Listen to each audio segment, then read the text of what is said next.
ಈಗ ಮುನಿರತ್ನ ಕೇಸ್ ವಿಚಾರವಾಗಿ SIT ರಚನೆ ಮಾಡಬೇಕು ಅಂತ ಹೇಳಿ ಸಿಎಂ ಒತ್ತಾಯ ಹೇಳಿದ್ದಾರೆ. ನೀವೇನಾದ್ರೂ ಮಾತಾಡ್ತೀರಾ? ನಾನು ಇನ್ನ ನನಗೆ ಸಿಕ್ಕಿಲ್ಲ. ನನಗೆ ಅಶೋಕ್ ಪಾಪ ಅವ್ರಿಗೂ ನಡೆದಂತ ಒಂದು ಷಡ್ಯಂತ್ರದ ಬಗ್ಗೆ ನೋಡಿ ನನಗೆ ದಿಗ್ಭ್ರಮೆ ಆಗಿದೆ. ವಿರೋಧ ಪಾರ್ಟಿಯವ್ರನ್ನೆಲ್ಲ ಕೇಳಿದ್ದೀನಿ ನಾನು. ಎಲ್ಲೂ ಕೂಡ ಇಡೀ ದೇಶದಲ್ಲೆಲ್ಲ ಪ್ರಪಂಚದಲ್ಲ ಈ ರೀತಿ ಸಂಚು ನಾವು ಯಾವತ್ತೂ ಎಲ್ಲೂ ಕೇಳಿಲ್ಲ.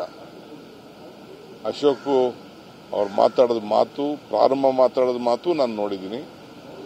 ಎರಡನೇ ಮಾತಿನ ನಾನು ನೋಡಿಲ್ಲ.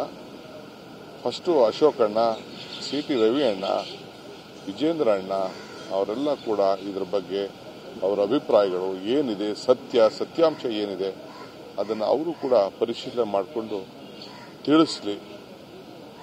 ಅವರು ಇದಕ್ಕೆ ಉತ್ತರ ಕೊಡಬೇಕು. ಕುಮಾರಸ್ವಾಮಿ ಅವರು, ಕುಮಾರಣ್ಣವರು ಅವರೆಲ್ಲ ತಿಳಿಸಬೇಕು. ಇದಕ್ಕೆ ಡಾಕ್ಟರ್ ಮಂಜುನಾಥ್ ಆರೋಗ್ಯ ಅಧಿಕಾರಿಗಳಿದ್ದಾರೆ, ಅವರು ತಿಳಿಸಬೇಕು. ನಾವೇನು ತಿಳಿಸೋದಿದೆ ಇದನ್ನ ಸದ್ಯ ನಮ್ಮವರು ಎಲ್ಲ ಸದ್ಯ ಯಾರಾದ್ರು ಏನೇನಾಗಿದೆಯೋ ನನಗೆ ಗೊತ್ತಿಲ್ಲ. ಅದು ಸ್ವಲ್ಪ ನೋಡ್ಬಿಟ್ಟು ನನಗಿನ್ನ ಜಡ್ಲಾಗ್ತಿದೆ.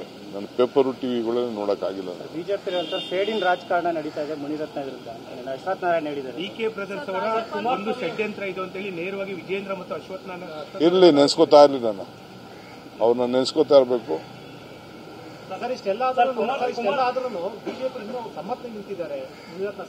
ಮಾಡ್ಲಿ, ಅದು ಅವರು ಸಮರ್ಥನೆ ನಿಂತಿರೋದೇ ಅದು ಈ ರಾಜ್ಯದ ಜನತೆಗೆ ಅರ್ಥ ಆಗ್ಬೇಕಾದಂತ ವಿಚಾರ.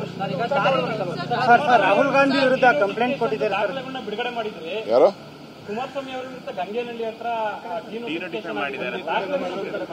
ಪೊಲಿಟಿಕಲ್ ಆಗಿ ಯಾವ ರೀತಿ ಹೋರಾಟ ಇರುತ್ತೆ ನನಗಿನ್ನ ಗೊತ್ತಿಲ್ಲ ಅದ್ರ ಬಗ್ಗೆ. ನಾನು ಅದೇನಂತ ತಿಳ್ಕೊಂಡಿಲ್ಲ. ನಾನು ತಿಳ್ಕೊಂಡು ರಾಹುಲ್ ಗಾಂಧಿ